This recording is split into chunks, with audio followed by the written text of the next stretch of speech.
Olá você telespectadora, olá você telespectador da TV Cultura. A partir de agora você acompanha a edição desta terça-feira, 4 de junho, do Opinião Litoral.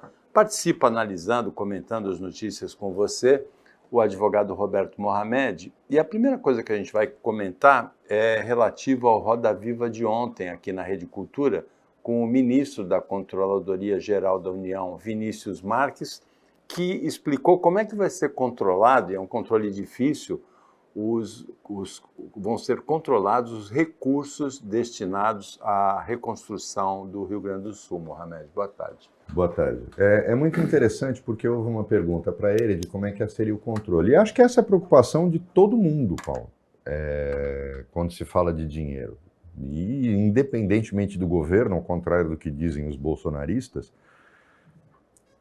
a gente viu o que aconteceu na pandemia. Não adianta... E eu já discuti essa questão aqui, por exemplo, o caso do arroz, essas fake news. Ontem saiu mais uma que foi cômica, de que uma marca de Taiwan de arroz estava sendo vendida, que foi comprada pelo governo federal por um preço absurdo, chamada Taipan. Acontece que Taipan é uma marca de arroz do Paraná, que não tem nada a ver com Taiwan. Eles não têm limites para as mentiras. Então a gente nota que existe um temor generalizado no Brasil de que toda vez que você dá dinheiro, você coloca muito dinheiro num determinado lugar e, repito, aconteceu na pandemia. Os escândalos foram muitos. Você viu quanta gente foi presa por desvios. E estávamos numa pandemia com gente morrendo. Do nosso lado, em Guarujá. Exatamente. Então, é preciso ter cuidado com isso. Foi muito interessante porque esse ministro da CGU, que me parece uma pessoa séria, foi muito bom o programa ontem com ele, ele coloca claramente que os mecanismos de controle vão ter que ser concentrados no Rio Grande do Sul. Vai ter que se fazer uma operação de controle absoluto.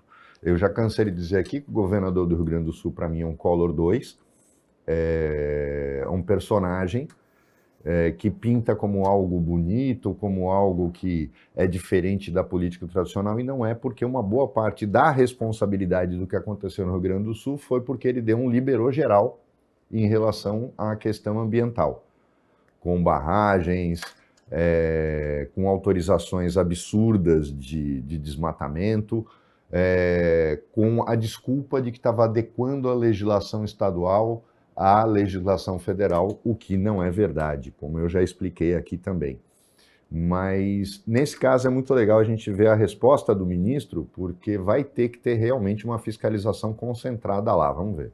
No caso do Rio Grande do Sul, o que a gente tem? Em primeiro lugar, a gente tem um crédito extraordinário de 12 bilhões de reais, né, que abriu receita do orçamento para o Rio Grande do Sul. A gente tem incentivos e benefícios fiscais, e a gente tem suspensão da dívida do Rio Grande do Sul, e também nós temos o auxílio reconstrução no valor de R$ 5.100 para cada família, totalizando, acho que, mais de R$ 1 bilhão, né?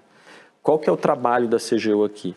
Primeiro, usar toda a nossa equipe lá do Rio Grande do Sul para apoiar os prefeitos na definição das prioridades, na alocação desses recursos, né? Dar sustentação para esse processo. Nós estamos presentes no Rio Grande do Sul, fazendo visita aos municípios, inclusive eu assinei uma carta junto com o ministro Valdez Góes, dizendo que a definição das famílias que vão receber esse auxílio tem que ser feita pelo município, né? O município que conhece, que tem o cadastro das famílias e que tem que definir quem são as famílias que vão receber esses benefícios. E, além disso, a gente atua do ponto de vista normativo também, Mônica. É importante dizer, né, essa medida provisória 1221, sobre simplificação dos processos de compras públicas, foi toda desenhada em parceria CGU, Ministério da Gestão e Casa Civil. Então, a nossa atuação, ela... O mais interessante, até na charge que mostrou no final, foi muito legal, porque é exatamente assim que as coisas acontecem. Vamos pensar em um ambiente de negócios. O empresário, quando ele vê uma situação de oportunidade, ele investe. O político, quando ele vê uma situação de tragédia, ele esfrega as mãos, porque é ali que ele vai ganhar dinheiro. Aconteceu na pandemia, a gente vê que os espertos todos ficaram super felizes, porque vendiam equipamentos superfaturados, montavam um hospital de campanha que não funcionava, tentaram vender vacina superfaturada. Você nota que é uma febre para ganhar dinheiro. Agora, imagine você que os prefeitos tenham autonomia. Aí você vai falar, não é possível que um prefeito de uma cidade destruída ainda pense em ganhar dinheiro. Não duvide. Não duvide. E a mania de achar, não, mas eles lá são descendentes de alemães, são brasileiros. São brasileiros. É só a gente contar quantos corruptos vieram do Rio Grande do Sul para o Congresso Nacional. Não pense nisso. Não comece a achar que o sul do país é um mundo à parte, porque não é. Não é. Então, o que vai acontecer lá, se não for fiscalizado, Paulo, vai ser uma festa. Porque é muito dinheiro. Aí você pega prefeitos, por exemplo, na hora de selecionar as famílias, e o ministro está certo, quem tem que determinar é o prefeito. Mas vamos olhar para as prefeituras, por exemplo, da nossa região e comparar. Vai receber o auxílio, é eles que vão determinar quem vai receber o auxílio. No Bolsa Família, tem gente que não tinha que receber e recebe. Imagine com auxílios de R$5.000 para a reconstrução. Vão dar só para correligionário, vão dar só para quem votou nele, vão dar só para a família de vereador. Se não houver um controle, e aí o ministro fala, são os prefeitos, mas nós temos que ter mecanismos de fiscalização em cima disso. Eu garanto para você, vai ter esperto recebendo esse auxílio e nem morando na cidade. Pode ter certeza, Paulo. Então, é preciso fiscalizar, sim. No Brasil tem desvio, os caras fazem vaquinha falsa. Se aplica golpe explorando a generosidade do povo. O que você pode esperar lá? São políticos. Não, a bancada do Rio Grande do Sul são todos descendentes de alemães, de poloneses, eles são honestos e... é? E por que o Rio Grande do Sul está numa situação fiscal há 30 anos do jeito que está? Seus governadores sempre foram muito honestos, a gente devia ter eleito todos eles presidente da República. Então tem que ter fiscalização, sim, porque político brasileiro, ele não presta. Ele vê em tudo uma oportunidade de ganhar dinheiro por fora. Agora, Mohamed, o governo Lula passando para a política, tem aquela história que depois que arromba a porta, aí põe a tranca, né? O governo Lula sofreu derrotas importantes na semana passada no Congresso, na votação dos vetos, principalmente. E agora o Lula faz uma reunião para tentar acertar a articulação política, coisa difícil, porque o Rui Costa não tem trânsito, Alexandre Padilha também está com o trânsito complicado. Como é que vai ficar isso aí? O grande problema, Paulo, é que o Lula não entendeu uma coisa e o PT, infelizmente, não consegue entender isso. A articulação política, o ministro da articulação política, primeiro não pode ser do PT. O PT não tem esse DNA. Como é que era a articulação política no tempo do Zé Dirceu? Comprando. Não eles negociam nada. Eles vão lá e compram. Era um mensalão. Depois, a gente viu por que a Dilma sofreu impeachment. Porque não tinha base no Congresso. Porque ela não gostava dos deputados e senadores. Tudo bem, o Brasil não gosta. Mas ela tem obrigação de negociar. A grande vantagem do Lula no segundo mandato dele foi que ele diretamente fez essa negociação. A gente vai lembrar, o Lula durante o segundo mandato, ou seja, já não tinha Zé Dirceu e Palocci, e ele sabia que a Dilma era um zero à esquerda em relação a isso, ele mesmo articulou. Márcio França foi extremamente importante no final do primeiro mandato dele, e ele atuava diretamente aos líderes no Congresso. Porque o resultado de quando você se nega a negociar é o orçamento secreto, porque todo mundo sabe, foi o Bolsonaro que não queria negociar com o Congresso, casa com a qual ele pertenceu por mais de 20 anos, e ele simplesmente fez o quê? Lira, você cuida disso. Lira, eu preciso de uma margem no orçamento para fazer o que eu quiser e eu negocio. E foi assim que nasceu o orçamento secreto, ou a emenda do relator.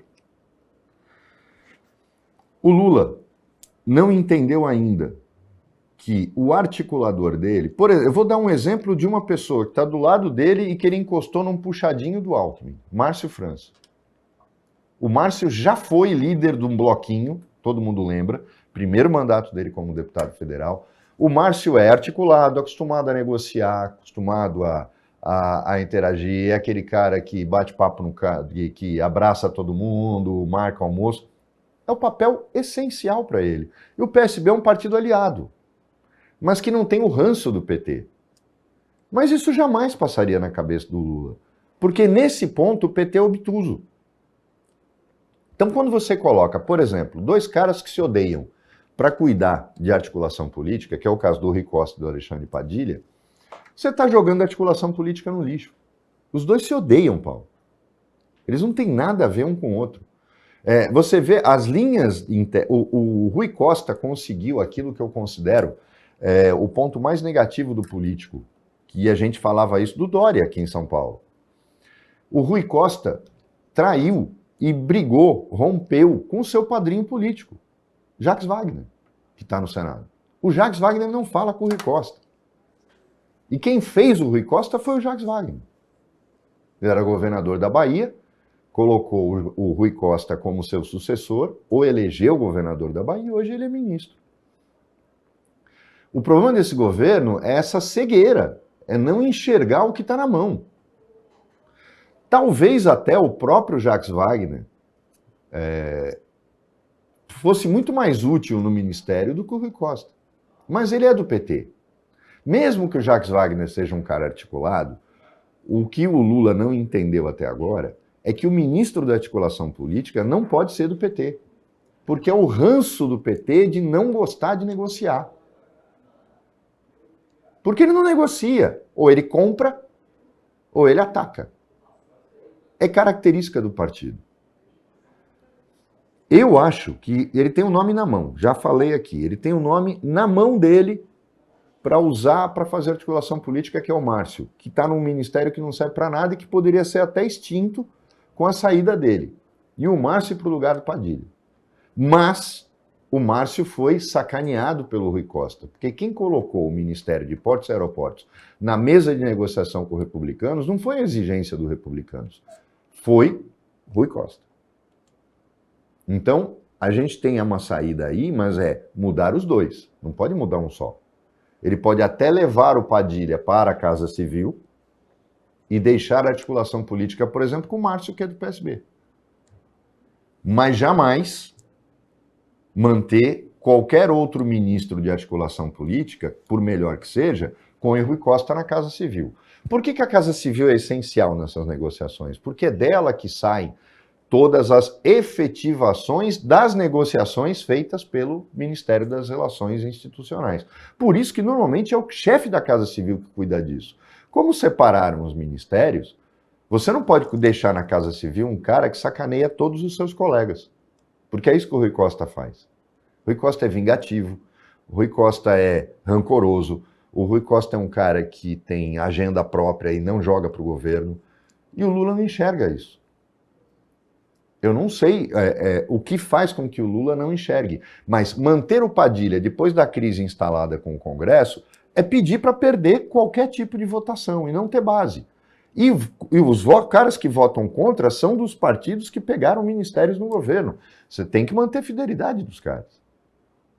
Então, era essencial essa mexida, talvez levar o Padilha para a Casa Civil, que é um cara afável, é um cara que conversa, não é bom de negociação, mas consegue, na Casa Civil, atuar. Tira o Rui Costa. Manda o Rui Costa passear. Muito obrigado pelos seus serviços. Ele não serve para isso. E ele sabota todos os outros ministros. E, por exemplo, o Márcio França seria o ideal, o nome certo para se colocar nas relações institucionais, que é o Ministério do Padilha, encarregado de conversar com o Congresso. Porque conversar, negociar tapinha nas costas e fazer reunião, isso o Mar sabe fazer como ninguém. Opinião Litoral para o intervalo, é bem rapidinho, fica aí com a gente.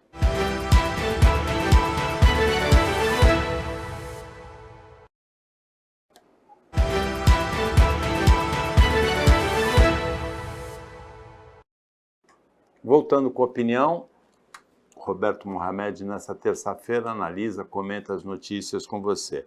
Uma notícia que já foi para lá de comentada, já deu treta, a participação da Luana Piovani, de um montão de gente que se acha celebridade, do Neymar, é o projeto que extingue, não, na verdade não extingue, que passa os terrenos de marinha para estados, municípios ou donos particulares e provocou uma imensa polêmica por conta da interpretação de que pode privatizar o acesso às praias. Nada me espanta mais e me irrita mais do que ignorância. Quando você ouve esse bate-boca da Luana Piovani e do Neymar, dois gênios, né? Duas pessoas extremamente cultas, preparadas, com conhecimento técnico sobre tudo, falando bobagem, eu fico me perguntando, tá aí a prova de que a internet produz celebridades que não são celebridades. A Luana como atriz, 10. Neymar como jogador, 9. Mas são técnicos no assunto? Não, eu vou explicar por quê. Não tem uma linha nesse projeto que fale de privatização de praia. Você sabe por quê? Praia não é terreno de marinha. Praia é bem público. É incrível a ignorância das pessoas que estão lá só querendo lacrar na internet e não sabem o que falam. Praia não é terreno de marinha. Praia é bem público. O terreno de marinha é aquele que é ocupado numa determinada faixa, e isso inclui terrenos de mangue, por exemplo, o dique da Vila Gilda, as favelas da Zona Noroeste que estão perto de mangue e do mar, de braço de mar. Nós estamos falando disso. E todo mundo mora em terreno de marinha. Os pescadores do Perequê, eles moram em terreno de marinha. O que vai se acabar é uma coisa, uma excrescência que tem no Brasil, que é esse terreno de marinha, que não tem sentido. Ele serve para suposto uso da marinha para defesa de praia. Gente, isso não existe. E aí vem o pessoal da marinha falar mais bobagem ainda, que é assunto de segurança nacional. Que segurança nacional? Não existe isso. Ninguém vai privatizar praia no Brasil, porque praia é bem público e o decreto não permite isso. O que o decreto faz é uma coisa que já existe. Quem, por exemplo, toma conta, tem jurisdição sobre a Praia de Santos, é a Prefeitura de Santos, por delegação do SPU. Isso vai acabar. Santos vai cuidar da sua praia. Mas não vai poder autorizar construir um prédio na areia e fechar um trecho da praia. Só um ignorante pode falar uma coisa dessa. Não há uma linha no projeto sobre isso. Esse projeto extingue uma excrescência na legislação brasileira, que é o terreno de marinha, e dá propriedade para as pessoas e, consequentemente, extingue o laudêmio, que foi criado para sustentar a família imperial na proclamação da República. Da onde as pessoas tiram isso? O tal empreendimento do Neymar no Nordeste nunca vai ser feito. E sabe por que ele não vai ser feito? Porque Sauípe não existiria nos tempos de hoje. Porque a via costeira de Natal também não existiria nos tempos de hoje. Para quem não conhece, e se o Davidson achar fotos, vamos colocar as duas aí no ar. A via costeira são hotéis na costa de Natal que ficam à beira d'água, da beira da praia, mas a praia é aberta, porque eles não podem fechar. E existe acesso entre eles. Mas acontece que a parte da avenida chamada Via Costeira, que fica à esquerda de quem vai e passa pelos hotéis, é área preservada, sob controle inclusive da Marinha. Por quê? Por causa das dunas, por causa da natureza, porque é ela que filtra a chuva que vai para as dunas. Tá aí, ó. Essa é a via costeira. Isso é privatização? Não é. É utilização sob licença.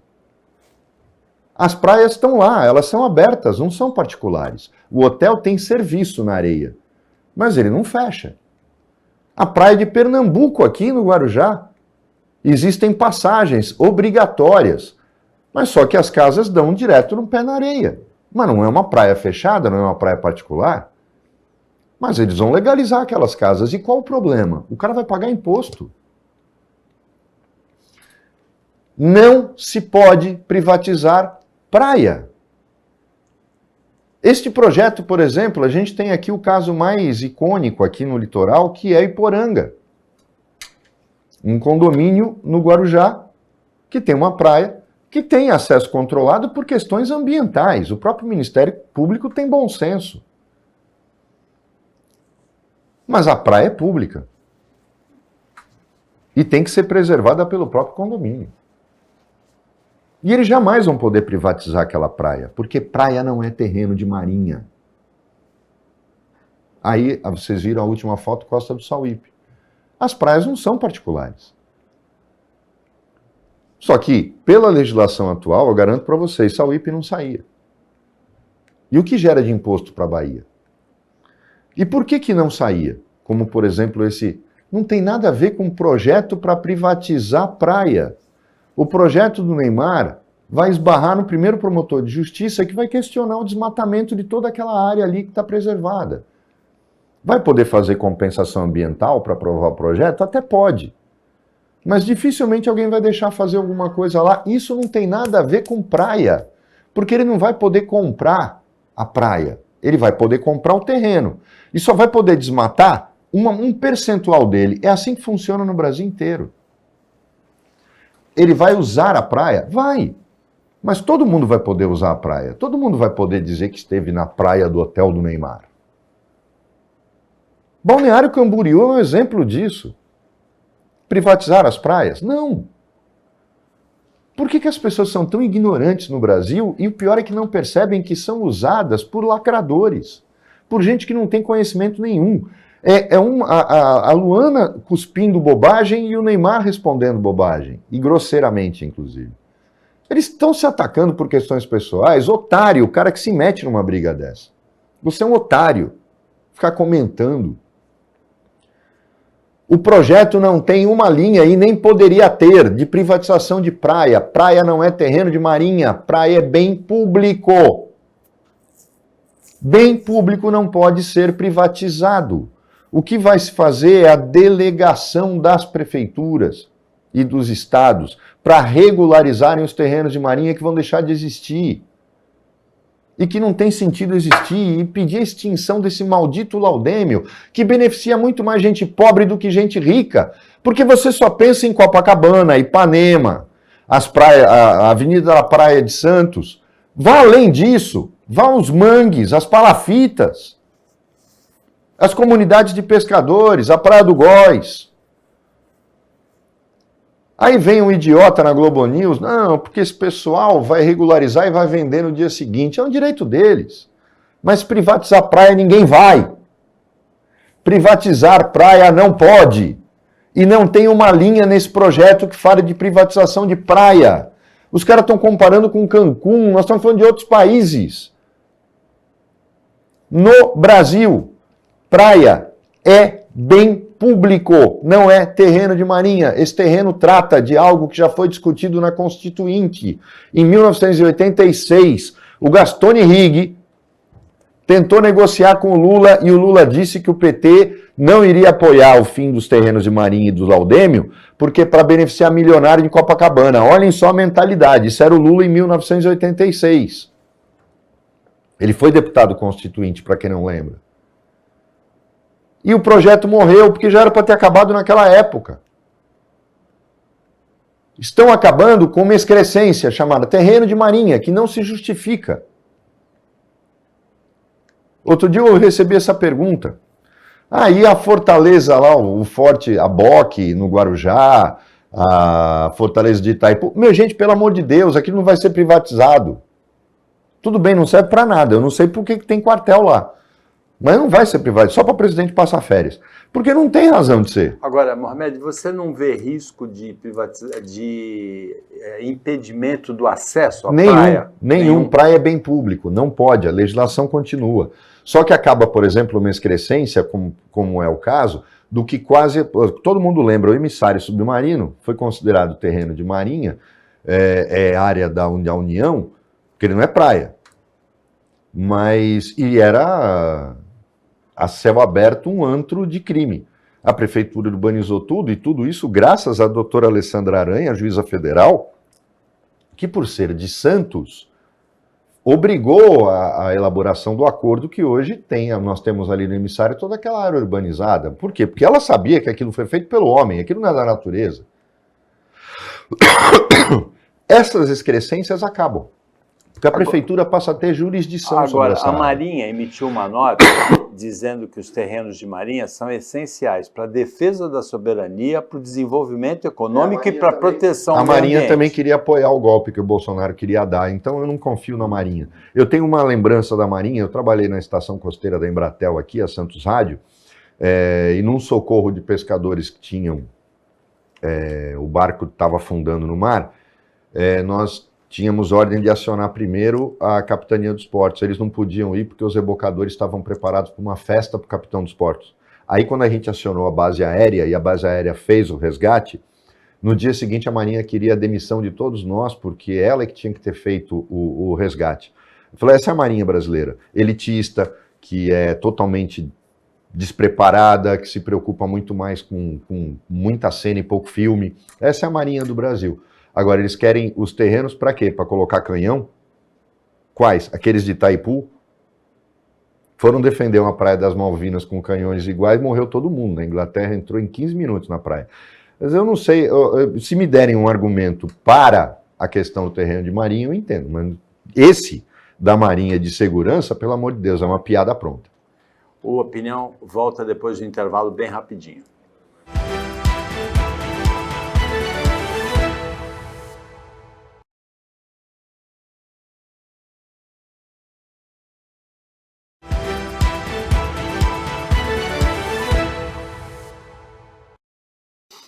Voltando para o último bloco do Opinião Litoral desta terça-feira, com o advogado Roberto Mohamed, comentando, analisando as notícias com você. Mohamed, um colega seu, advogado, colocou um barco e um reboque num estacionamento em Praia Grande. Talvez ele tenha previsto, né, a inundação de hoje, com as chuvas de manhã, né, mas uma decisão judicial obrigou ele, sob pena de multa de R$10 mil, a tirar o reboque e o barco de uma vaga que é para automóvel. Já começa pelo nonsense. Se a vaga é de automóvel e ele com reboque, ele está usando duas vagas, quando na verdade só pode usar uma, ele está errado. Ele está errado mesmo. O absurdo é precisar de uma decisão judicial para fazer o cara cumprir aquilo que o bom senso já deveria fazer ele cumprir. Ele tem que entender que se ele tem um barco, ele tem que pagar um estacionamento privado para colocar o barco dele. Tem marina para isso, né? Tem marina para isso. Ele quer economizar, ele não quer pagar. Então não tenha barco. É simples. O mais absurdo, Paulo, é movimentar a máquina da justiça por uma coisa dessa. E dos meios de comunicação, porque a gente está discutindo isso aqui hoje. Por isso que eu nem vou entrar muito no porque não tem nem o que discutir. É ridículo esse cara ter provocado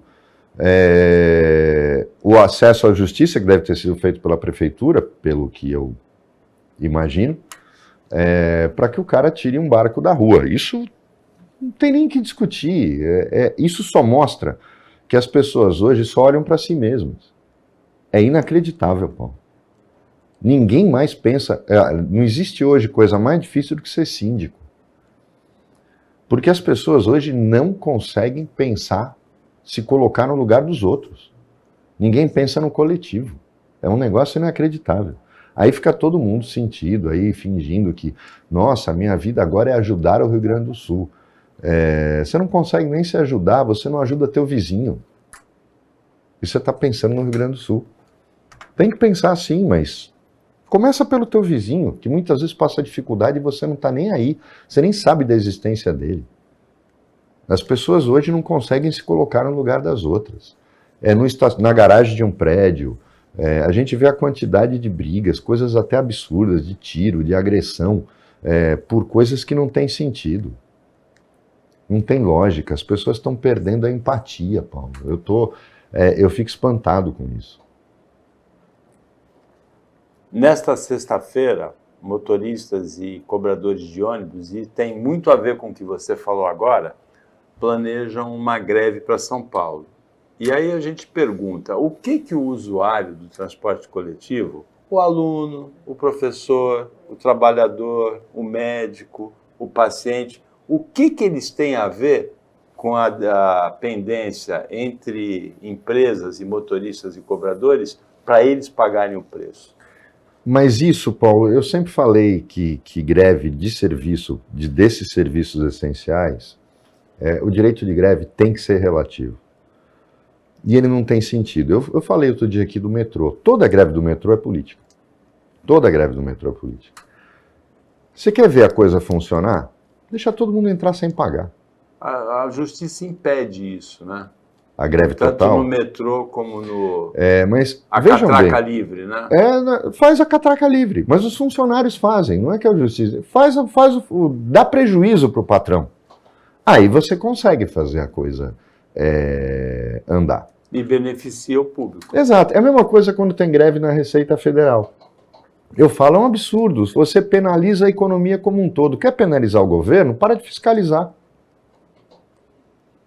Dá prejuízo para quem te paga, não para quem precisa do teu serviço. Então, não é parando. Quando eles param de fiscalizar, eles não param de dar autorização, tal, eles travam a economia como um todo. Começa a deixar passar boiada. Em um dia o governo está fazendo acordo com eles. Se o metrô fizer os funcionários, libera a catraca. Libera a catraca, tá todo mundo de greve, libera a catraca. E até a justiça dá liminar, tal. Imagine o prejuízo de um dia no metrô. Imagine o prejuízo dos ônibus, se o motorista e o cobrador deixar passar todo mundo. É uma questão de entender o que você vai fazer. A empresa vai processar. É greve, mas essa é a greve correta. Você não para o serviço. Você não prejudica quem não tem nada a ver com isso. Você prejudica quem paga. Esse cara, sim, ele vai ver o quanto dói uma saudade.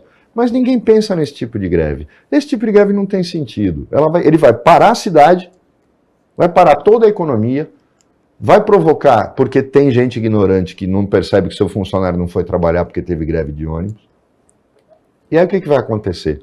Você prejudicou o cara que te emprega? Não, não prejudicou, em nada. Agora, Mohamed, um fato importante dessa semana é a posse da ministra Carmen Lúcia ontem como presidente do Tribunal Superior Eleitoral. No discurso, ela fez uma defesa da democracia e valorizou o trabalho do antecessor dela no cargo, Alexandre de Moraes, em defesa da democracia. Ela disse que se não tivesse sido Alexandre de Moraes, a gente poderia não ter tido eleições no ano de 2022. Isso todo mundo sabe. O golpe já foi mais do que provado, que se tentou mesmo. E já vinha uma tentativa um ano antes, pensada com a conivência dos militares, de se questionar o processo eleitoral, coisa que ninguém fez no Brasil desde a volta da democracia. Na verdade, nem o regime militar questionava a validade das eleições. Ele não queria eleições, porque ele sabia que perderia. Tanto que, a gente fala aqui, o golpe de 64 tem apoio popular até o ano seguinte, porque os militares derrubam João Goulart com o compromisso de convocarem as eleições para 1965. Só que como eles percebem que Juscelino Kubitschek seria o vencedor da eleição, e já tinham tentado evitar a posse dele no primeiro mandato dele, caçam Juscelino e ficam no poder porque viram que é legal ficar no poder. Então não tem nada a ver com defesa da democracia ou aquele ícone, né, o mito dos bolsonaristas, dizer que o Brasil foi a segunda independência do Brasil. Não, foi um golpe mesmo, uma quartelada que deu certo, e que mentiu para tomar o poder e ter apoio popular, tanto que foi perdendo os apoios a partir de 65, justamente por causa da mentira, quando evitou as eleições presidenciais daquele ano. Então não adianta a gente pensar na democracia sem eleição, e sem eleição livre. Eu concordo com quem, em alguns pontos, de que há um certo exagero de tom no Alexandre de Moraes. Mas as decisões dele não são inconstitucionais e, sem dúvida nenhuma, ele teve a coragem de enfrentar o governo Bolsonaro. Foi isso. E um golpe, é bom deixar isso claro, que só não aconteceu por causa do comandante do Exército. Se o comandante do Exército não fosse quem era, fatalmente a gente teria tido um golpe naquele momento, porque a Marinha já tinha dito que ia, e a Força Aérea ficou esperando os outros se decidirem. A aeronáutica também não embarcou nessa. Não embarcou porque o Exército não embarcou. Porque se o Exército embarca, a aeronáutica ia de carona. Bom, com isso chegamos ao final da Opinião Litoral desta terça-feira, agradecendo a participação do Roberto Mohamed com as análises, com os comentários, o trabalho da equipe técnica e de jornalismo daqui do Sistema Costa Norte e a você que acompanhou a gente em mais essa edição. Até amanhã, nesse mesmo horário, depois do Jornal Litoral, e uma ótima terça-feira para você que você merece.